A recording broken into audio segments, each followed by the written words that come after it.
नमस्कार छात्रों मैं राहुल कुमार आपका यूट्यूब चैनल फ्यूचर स्टार्ट में आपका स्वागत है।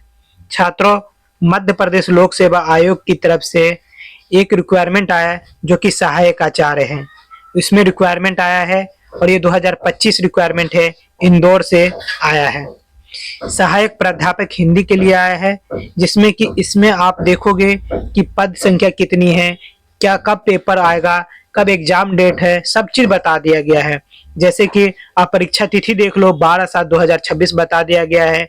ऑनलाइन आवेदन करने की अंतिम तिथि 26/3/2026 है। वही प्रवेश पत्र उपलब्ध होने की 2/7/2026 है। मतलब कि जो एडमिट कार्ड रिलीज होगी वो 2/7 को रिलीज हो जाएगी। इसके दो भागों में बांटा गया है, भाग 1 और भाग 2 में। तो इसमें हम देखते हैं कि भाग 1 में क्या बताया गया है। भाग 1 में जैसे कि आवेदन फॉर्म भरने से संबंधित कुछ निर्देश दिया गया है। 27/2 से और 26/3 के बीच 1 महीने का समय दिया गया है फॉर्म फिल करने के लिए। अगर उसके बाद भी अगर आप फॉर्म में फिल नहीं कर पाते किसी कारणवश, तो उसके लिए आपको 2/4 तक अगर फॉर्म फिल करना है तो 3,000 रुपये, अगर उसके बाद भी कर नहीं पाए हैं तो किसी कारणवश करते हो तो 25,000 रुपये शुल्क देना पड़ेगा। आपको इसकी वेबसाइट पे जाने के लिए दो वेबसाइट है, www.mponline.gov.in पे जाके भी आप देख सकते हो, या www.mpsc.mp.gov.in पे जाके आप ये फॉर्म भर सकते हो या ये रिक्वायरमेंट आप देख सकते हो। दूसरा छात्रों, इसमें जो आयु बताई गई है वो आयु की गणना आपकी बताया जाएगा 1 जनवरी 2026 तक। 40 साल होनी चाहिए, अगर है तभी आप फॉर्म फिल कर सकते हैं। ये आपका जो है प्रमाण पत्र 10वीं के आधार पर देखा जाएगा। इसमें जो आप शुल्क संबंधित निर्देश दिया गया है, तो इसमें credit card, debit card, internet banking, इनके द्वारा आप पेमेंट भुगतान कर सकते हो, ऑनलाइन भी भुगतान कर सकते हो। त्रुटि संबंधी सुधार के लिए आपको 50 रुपये देना पड़ेगा, तभी आप त्रुटि सुधार कर सकते हो। सभी चीजों पर बताए। शैक्षिक अर्हता यह है कि इसको आप में पीजी में 55% होना चाहिए, दूसरा नेट होना चाहिए, या पीएचडी है तब भी आप फॉर्म फिल कर सकते हो। वो भी 2009 की आधार पे एमफिल पीएचडी है तो आप फॉर्म फिल कर सकते हो। दूसरा, इसमें जो और भी बताया गया है, जैसे कि परीक्षा केंद्र प्रवेश, परीक्षा केंद्र इसमें इंदौर, भोपाल, जबलपुर, ग्वालियर, ये 4 केंद्र रहेगा, जिसमें से कि आपको जब फॉर्म फिल करिएगा तो उसमें आपको देखना पड़ेगा कि क्या फॉर्म में आप डाल रहे हो, नहीं डाल रहे हो। ठीक है, ये सभी चीज इसमें बताया गया है शुरू से लास्ट तक, सभी में आप बस बने रहिए। जैसे कि भाग 2 में हम बात करते हैं, बी में, तो इसमें पदों की संख्या के बारे में बात करी गई। तो पदों की संख्या जो है यूआर में 15 है, एससी में 9 है, एसटी में 11 है और ओबीसी में 16 है, ईडब्ल्यूएस में से टोटल 57 वैकेंसी आई है।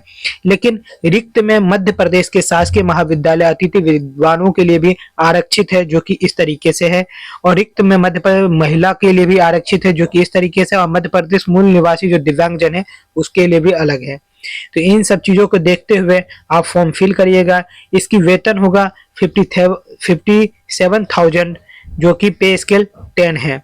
शैक्षिक कार्य है, सहायक प्राध्यापक है। इसमें फिर से बता दिया गया है कि 55% अंक होने चाहिए, किसमें पीजी में, साथ ही नेट होनी चाहिए, जो कि आपका नेट है, नहीं भी है तो एक और दोनों के बिना पे, अगर दोनों में से कुछ नहीं है तो आपका अगर पीएचडी है तो भी आप फॉर्म फिल कर सकते हो। इन सब चीजों को देखते हुए आप फॉर्म फिल करिए। अगर वीडियो अच्छी लगे तो लाइक सब्सक्राइब भी जरूर कर दीजिएगा। दूसरा, आयु सीमा बता दिया गया था 21 से लेकर 40 वर्ष तक है, और जो अधिकतम छूट दी गई है परिशिष्ट 1 में बताया गया है, जो कि आप देख सकते हो। और ये गणना जो है 1/1/2026 तक के आधार पर की गई है। आप 40 साल के हैं तो आप फॉर्म फिल कर सकते हैं, लेकिन अगर 40 के बाद है तो आप फॉर्म फिल नहीं कर सकते हैं। जो मतलब कैटेगरी है वो परिशिष्ट 1 में जाके आप देख सकते हैं, पूरा बताने की जरूरत नहीं है। जैसे कि 4 यहाँ पे परीक्षा केंद्र दिया गया है, भोपाल, दूसरा इंदौर, तीसरा ग्वालियर और चौथा जबलपुर। तो इन सबों को भर के आप अपना भर के आगे बढ़िए परिशिष्ट 1 में जैसे कि आयु की सीमा के बारे में बताया गया है, आहर्ता दस्तावेज संबंधी 2 में बताया गया है, आवेदन पत्र भरने से 3 में, परीक्षा संबंध के 4 में और कुल रिक्तों के बारे में 5 में और अतिथि विद्वानों के लिए परिशिष्ट 6 में बताया गया। इन सभी को आप देख के आप फॉर्म फिल कर दीजिएगा। जो महत्वपूर्ण तिथि है वो ये है, ये जरूर देख लीजिए क्योंकि विज्ञापन तिथि निकली है 30/12/2025 को, ऑनलाइन आवेदन की 27/2/2026 को, ऑनलाइन आवेदन की अंतिम तिथि 26/3/2026, ऑनलाइन आवेदन त्रुटि सुधार करने की 2/3/2026, ऑनलाइन आवेदन की त्रुटि सुधार करने की अंतिम तिथि जो है 28/3/2026 है। प्रवेश पत्र उपलब्ध होगा 2/7/2026, परीक्षा तिथि जो है 12/7/2026 और विलंब जो शुल्क होगा वो 2/4/2026 में 3,000 रुपये, लेकिन उसके बाद भी अगर विलंब होता है तो उसके लिए आपको 25,000 देना पड़ेगा। ये सब चीज देखते हुए आप फॉर्म फिल करिए। ज्यादा बताने के लिए आप परिशिष्ट संख्या यहाँ से देख लीजिएगा। अगर वीडियो अच्छे लगे तो लाइक सब्सक्राइब जरूर कर लीजिए। धन्यवाद छात्रों।